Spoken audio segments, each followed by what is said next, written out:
Okay, so it's live. And we are live. Okay. Sorry, my computer's being slow, so I'm gonna open up the questions from my phone. No You hear worries. me, Peter? Yeah, we hear you. Okay, so the first question, what power do these women claim that, wait, what power do these women claim that women have?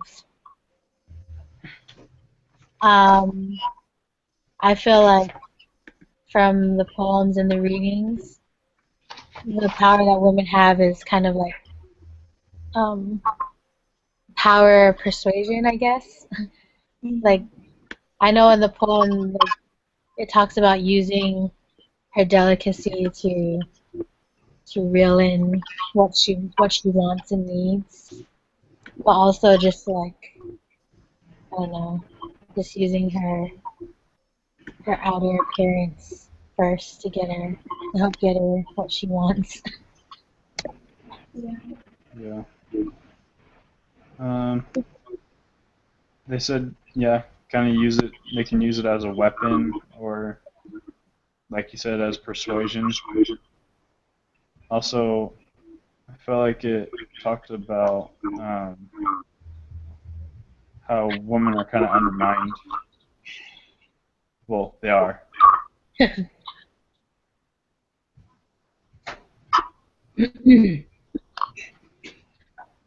Uh, yeah, I think addition to those two, the people claim that the women have a power to rule, or they were born to rule something. And I think about the Wollstonecraft, he stated that women have power to please men and conquer the world, I think. And somehow the women have those power, strong power to they can be able to do that. And uh, yeah, that's my idea about question number one. Yeah, I liked in the second reading or in chapter 3 of whatever her name is, Wollstonecraft. Can't say her name. Yeah, In the chapter 3, it was talking about like women have more power than they would have like if the world was um, divided and subdivided into kingdoms and families, was governed by laws deduced from the exercise of reason. It was like talking about women and their power, and that women weren't created merely to gratify the appetite of man, like yeah, that Yeah, power. They have greater power. They just need the higher education, I guess. Yeah. yeah. It says here that Wollstonecraft believes that women were made for something more than making men fall in love, and it like goes into saying that the power that they have is kind of like them dressing themselves on the outside. It's more of a natural thing to show their status in society, which gives them powers to control emotions and stuff and whatnot from men, I guess. And like Yeah. it yeah, also talks a lot about how women already have that natural power over children, like the influence that they have on children, just because of I guess that motherly intuition and just how easy it is to nurture a child, like the power that a woman has to influence the young. Yeah.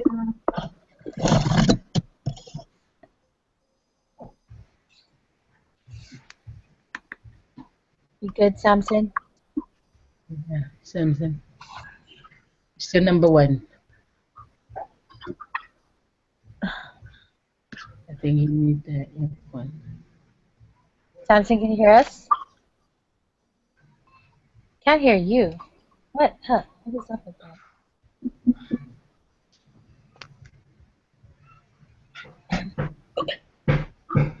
No, you put headphones on, they even can't hear them.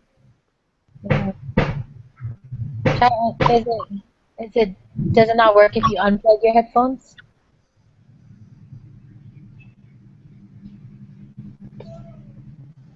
He's speaking, but we can't hear. Maybe your volume on your computer is off. Or like go to your settings and go to sounds. See if your mic is turned on. I don't know. I'm junk with computers. Okay, well, Samson's trying to figure that out. We can move on to the next question.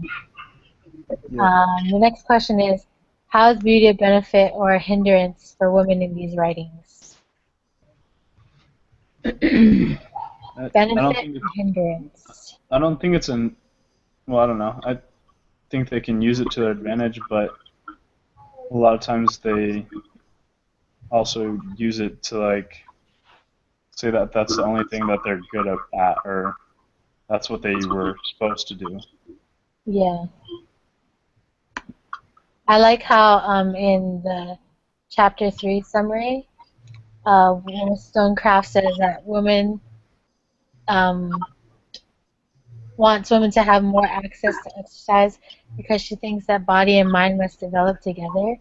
And I feel that like in society, because it's already set where men are always going to be the more strong or powerful, just by nature as well, that a lot of people think that women don't have the power to overcome things like how men do. But she says that if a woman were to have a soul, that means that she has the potential to like connect that with her mind and be stronger than what she looks like on the outside appearance.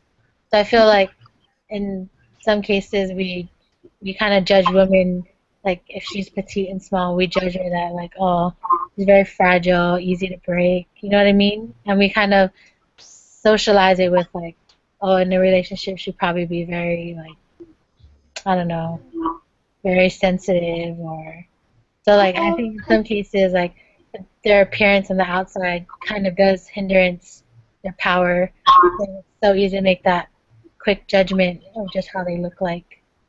Because I'm not small, but I think I'm pretty strong. But I'm pretty sure if another guy looked at me, they'd be like, oh, she's pregnant, and yeah, maybe just have her sit down and do nothing. But like, I still want them to know that I can do things. um, my idea is in the whole Stonecraft believe that beauty is the. I think for my idea, I don't think is a benefit in the. Is it something that can stop women from getting out and being educated, and as well as to work and do can be able to do works like men or boys are doing, like we just heard from. And I think it stated, Paul said, for women to go out and dress in their fancy armor and rise up into for their rights. And I think in those two, I think it was stated that they needed for women to can be able to not just sit there and be look beautiful, but to do some work. And I think that in our culture is they very it's again our culture. In our culture, they are highly recommended to put them into different like yeah, it's like the one that happened in the story. The women just do nothing, and then have the men do most of the work. But I think, like what we learn, I think it's not really a benefit to be just beauty and not be a benefit for us women. But we need to do some, not to go to the bush like here in Tonga, but to at least be strong and can be able to go work if, you know, sometimes and be able to do some house girls work that a mother can do or women can do. That's my idea. Paula Ula. I could also see how it could be a hindrance though, because I think that a lot of women tend to rely on their beauty, Yeah. and I think that they feel like because of their beauty, they can get away with a lot of things. So if women want to be empowered, they should not just rely on their beauty. They should rely on other things.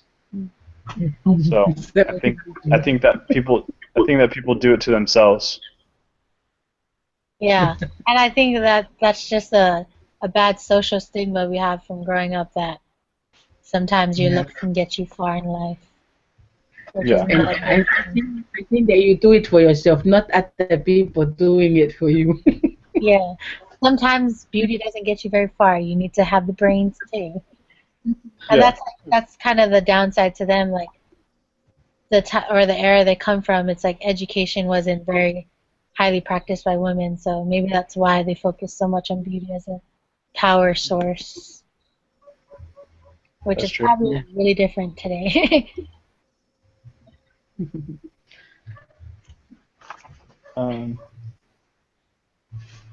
we move on to the next question, or does anyone else want to add to that?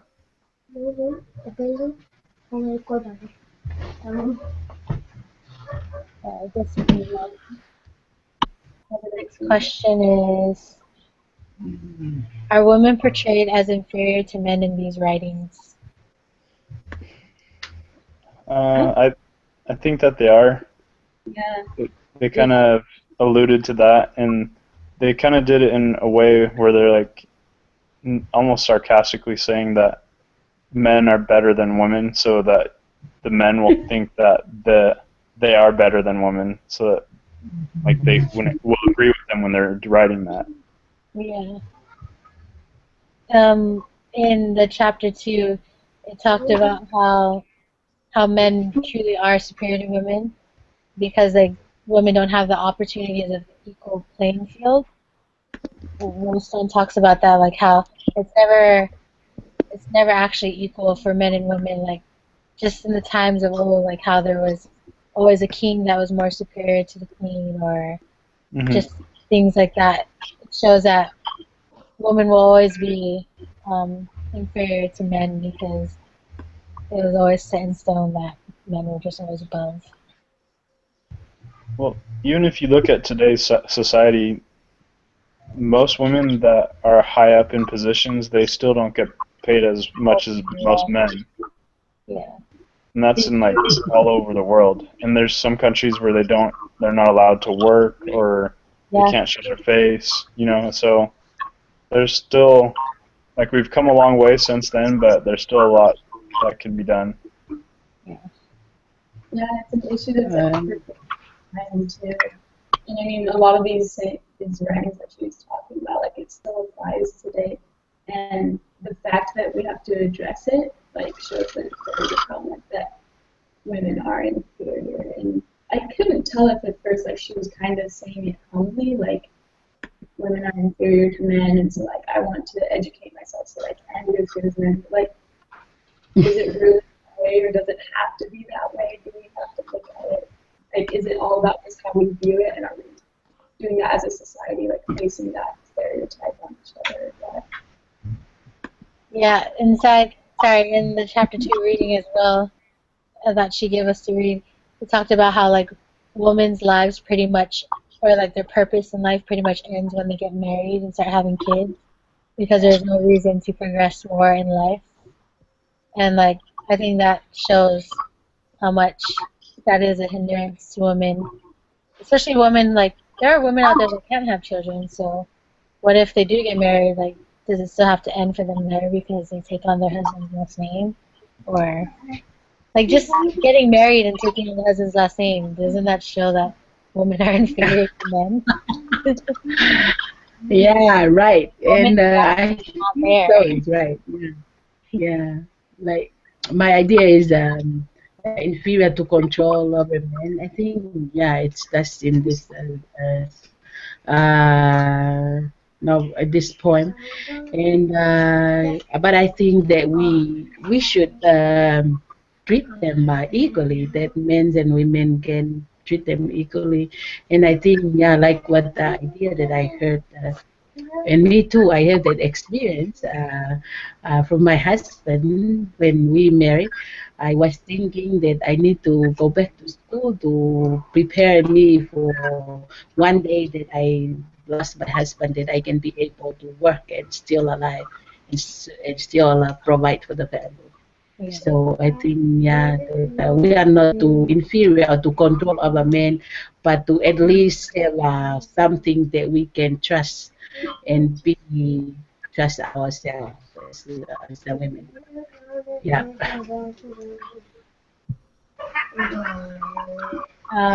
So the next question is, do women need to rely on men in these writings? No. I think that what Wollstonecraft saying, no, that they have to work and be educated, and don't rely on their husband, because if their husband will die, what they gonna do? And I think it was applied the same thing as to us, as our groups, that we need, as three women, that we need to educate ourselves as we are currently doing, and prepare ourselves for that time. And I think from Purple, he stated that we need to do, like he say, other men do step aside and reach in their role. But I think in this one, we not to rely. Okay? Well, I think self-reliance are very high now in our various area, trying to teach us to rely to ourselves. And I think we don't rely unto men, because I think men will sometimes have some problem and can be able to work and can be able to provide for the family, that we can stand aside and do that such help. Yeah. I think all the writings that she gave us to read, it doesn't really show that women need to rely on these men. It talks a lot about how they're trying to get the idea of being inferior to men, like it doesn't need to be there, or like being on your own is important. Like it said something about like women or like men to women, they should like think of men as if just overgrown children, like overgrown children that they still need to take care of, not really rely on. And I feel like these writers were just trying to break out of that whole being inferior to men, and women trying to find their own place in life, and like their own power and their own attributes that they can like find for themselves about like not physically being strong but being strong-minded and stuff like that. There was an article I read by this lady, Charlotte Perkins Gilman. I don't know if you've heard of her, but this would have gone perfectly with this, because she talks exactly about like how women are dependent on men. And she says that we are the only species which female depends on male for food and like total economic dependency. Like no other animal species does that. And so it was really interesting, because like it was this lady talking all about how women are so dependent on men for their economic needs, like Kelvin, you were saying, and how women don't get paid as much. And I mean, just from that article, like I could definitely feel that. I didn't feel like women have to depend on men so much to find these articles, but when you go back and look at it, like yeah, we're talking about like how women are weaker or like inferior, and so they have to depend on men. Mm-hmm. What about that? But that's just what Charlotte Perkins Gilman talked about, and I thought it was really interesting because I think it's something that, yeah, I mean, even back in the 1700s they were talking about this, but how we're still talking about it now, like what's changing, what's not working. Sorry, can I just read this quote from what Wollstonecraft wrote in chapter 3? She says that it is time to effect a revolution of female manners, time to restore them, to lose their dignity and make them as part of the human species. Labor by reforming themselves to reform the world. So like I feel like these writers pretty much really want women to make something of themselves rather than just hiding behind sit their there. womanly. Yeah. So like I feel like these writers want women to break out on the whole idea of relying on men. Hmm. Yeah. You guys want to move on to the next question? Yeah. Okay. So the next question is, Mary Wollstonecraft points out that beauty was important to women because it helped them find a man to rely on. Does Barbauld agree with the idea that women need to rely on men? I think that's the lady that wrote the poem. Barbold was the The one. person that wrote the poem. So let me read that again. Like Mary Wollstonecraft points out that beauty was important to women because it helped them find a man to rely on. Does Barbauld agree with the idea that women need to rely on men? So in that poem, it just pretty much talks about like her using it against the guy, her beauties against the guy, to like let him glance from afar and whatnot. What was Sister Ho's thing? Oh, like using it as a weapon. Yeah.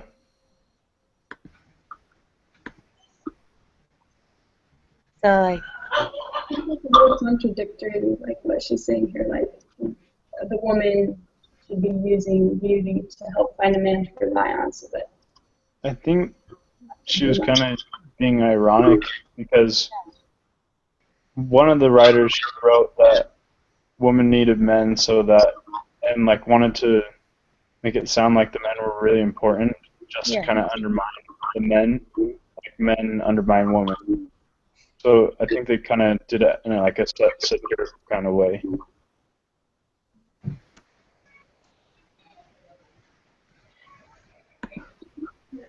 Um, yeah, Mary Wollstonecraft point out that beauty was important to women because it helped them find a man to rely on.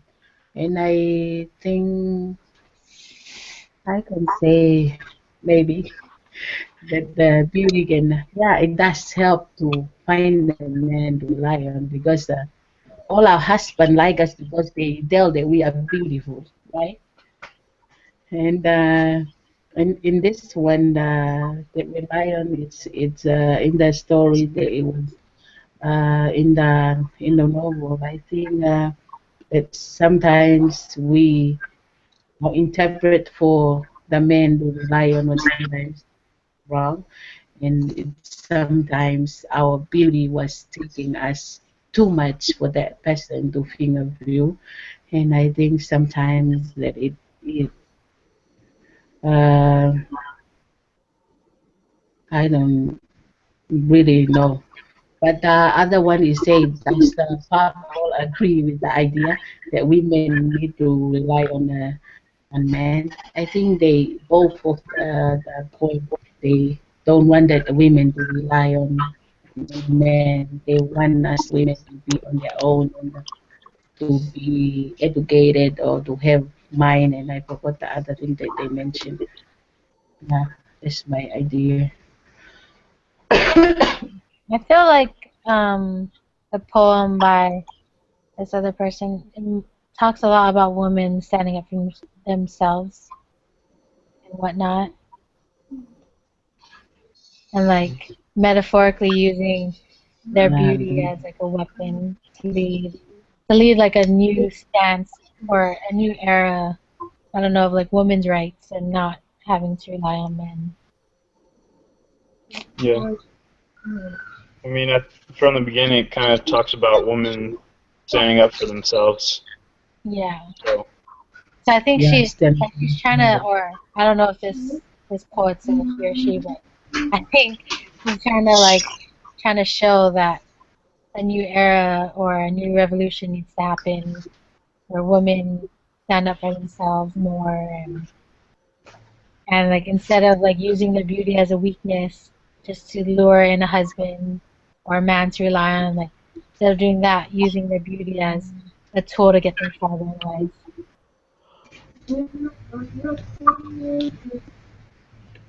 So yeah, pretty much Yeah. what I got from that poem.